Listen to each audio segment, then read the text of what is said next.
Indian defence budget $78.8 billion. Pakistan's defense budget is $9 billion. कहाँ 9 कहाँ 78?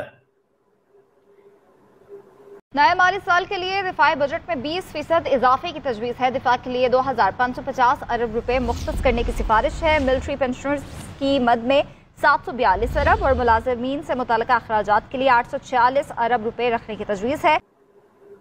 7-8 गुना ज्यादा बजट है भारत का पाकिस्तान से, 7-8 गुना। एट इंडियन नेवी, आप सिर्फ इंडियन नेवी को देख लें, आप इंडियन एयरफोर्स को देखें, इसमें ट्रिलियंस ऑफ रुपीस जो है की वो सेविंग है। अदरवाइज जो है वो हायर बजट डेफिसिट से फिर ज़ाहिर है आपको बोरिंग करके जो है वो पूरा करना पड़ता है। आप just imagine the money they are spending, मतलब इट्स माइंड बॉगलिंग। रिसोर्सेस, पैसा, हर चीज वो धड़ाधड़ लगाए जा रहे हैं।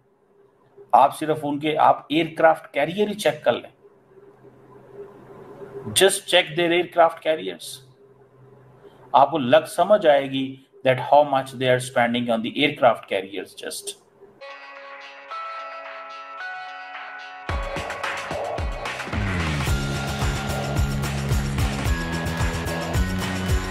वो पाकिस्तान 2.55 ट्रिलियन रुपीस यानी कि 9 अरब डॉलर पे लेके जा रहा है। सो अर्लियर अगर आप देखें, Pakistan defence budget was 2.1 trillion rupees in Pakistan. हमने तकरीबन पाकिस्तान ने 450 अरब रुपए बजट जो है वो बढ़ा दिया, 450 अरब। सो अब आप अंदाजा लगा लें कि अगर आप सिर्फ इसकी वो जैसे कहते हैं ना स्टडी करना शुरू कर दें तो आपको पता चलेगा कि क्या this is a lot of money.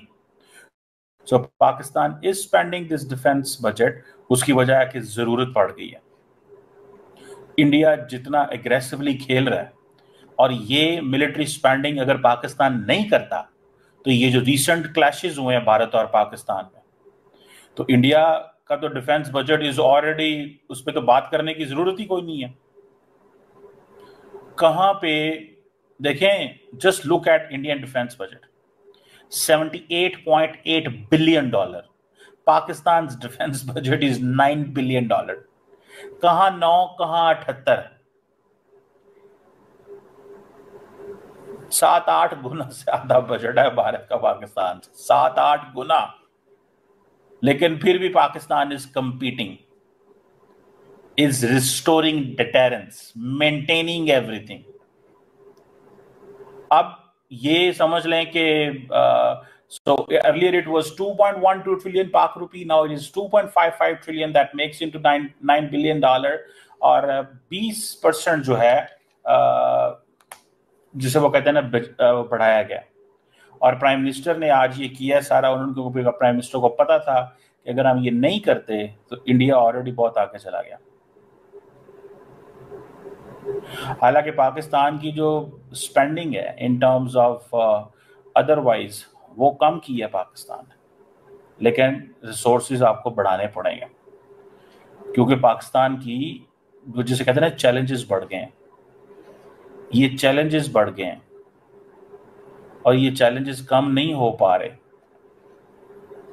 Challenges कम नहीं हो पा रहे। That's what I understand। अब हमें बताएं हम कहां से इतने रिसोर्सेज लेके आए। लुक एट इंडियन नेवी, आप सिर्फ इंडियन नेवी को देख लें, आप इंडियन एयरफोर्स को देखें, आप just imagine the money they are spending, मतलब इट्स माइंड बॉगलिंग।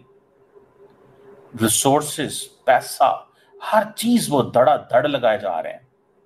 आप सिर्फ आप एयरक्राफ्ट कैरियर ही चेक कर लें, just check their aircraft carriers, आपको समझ आएगी that how much they are spending on the aircraft carriers just. वो एयरक्राफ्ट कैरियर पे कितना पैसा लगा रहे हैं। पाकिस्तान को तो जारी बात है देखना पड़ता है, सोचना पड़ता है, प्लान करना पड़ता है, लगाएं ना लगाएं। नरेंद्र मोदी साहब कहते हैं कितना पैसा चाहिए बोलो, ठीक है। एंड पाकिस्तान को क्या करना पड़ता है, पाकिस्तान को ओवरऑल सिचुएशन को देखना पड़ता है।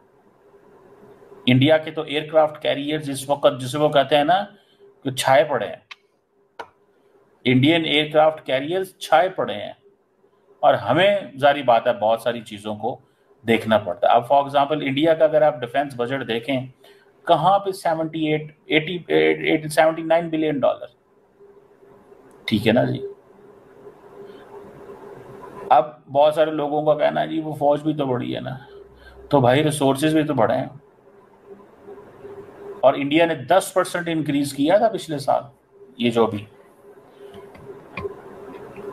10% इंक्रीज किया था, 9.53%।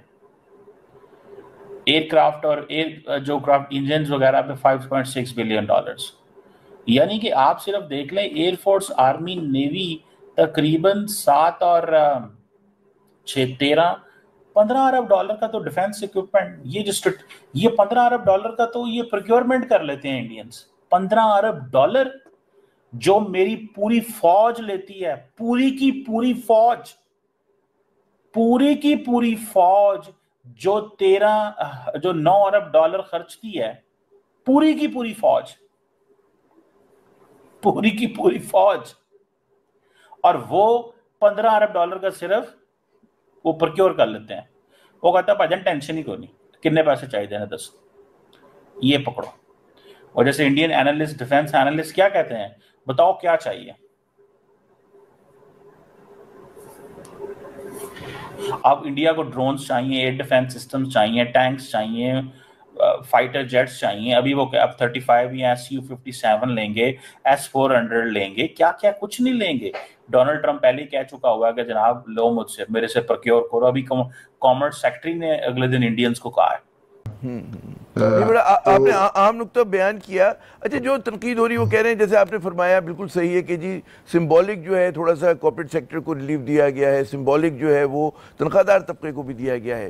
लेकिन फिर साथ ही ये भी सवाल है कि जब आप जो है पेट्रोलियम लेवी, कार्बन लेवी को बढ़ा रहे हैं, आप लॉजिस्टिक्स के ऊपर आपने टैक्स लगा दिया, कोरियर पे लगा दिया, ई कॉमर्स पे लगा दिया, तो लोग कह रहे हैं इसके जलू में जो है एक महंगाई का तूफान आएगा, उससे तमाम लोग मुतासर होंगे, बिजनेस भी मुतासर होगा, ज़ाहिर कॉस्ट ऑफ नकलो हमल जो है वो बढ़ जाएगी, उसी तरह आम आदमी भी होगा, तो कहीं ना कहीं इम्पैक्ट तो आएगा, कारोबार ही पे आएगा, कॉस्ट ऑफ डूइंग बिजनेस बढ़ जाएगी। मैं इस हवाले से कह रहा था जी। हाँ, आई थिंक अब जो उन्होंने कार्बन लेवी लगाई है $2.50, आई थिंक वो उसका तो कोई इतना ज्यादा इम्पैक्ट जो है वो इंडिविजुअल्स पे तो ना हो, बट ये है कि गवर्नमेंट के लिए, ट्रेजरी के लिए वो अमाउंट जो है काफी बड़ा बन जाता। बल्कि मैं तो इस चीज के हक में हूँ, जो लास्ट टाइम भी जब ऑयल की प्राइसेस गिरी तो बजाय ये पास ऑन करने के उन्होंने पेट्रोल लेवी लगा के उन्होंने कहा कि हम इलेक्ट्रिसिटी की प्राइसेस को कम करेंगे, क्योंकि इलेक्ट्रिसिटी की प्राइसेस जो है वो ज्यादा लोगों को बॉदर कर रही हैं, क्योंकि हम मेनी टाइम ये ऑयल प्राइसेस गिर जाती हैं लेकिन ट्रांसपोर्टर्स पास ऑन नहीं करते उसको आम लोगों को। तो आई थिंक वो अगर गवर्नमेंट की किटी में वो पैसे आ जाते हैं तो वो यूज होते हैं मेरी नजर में।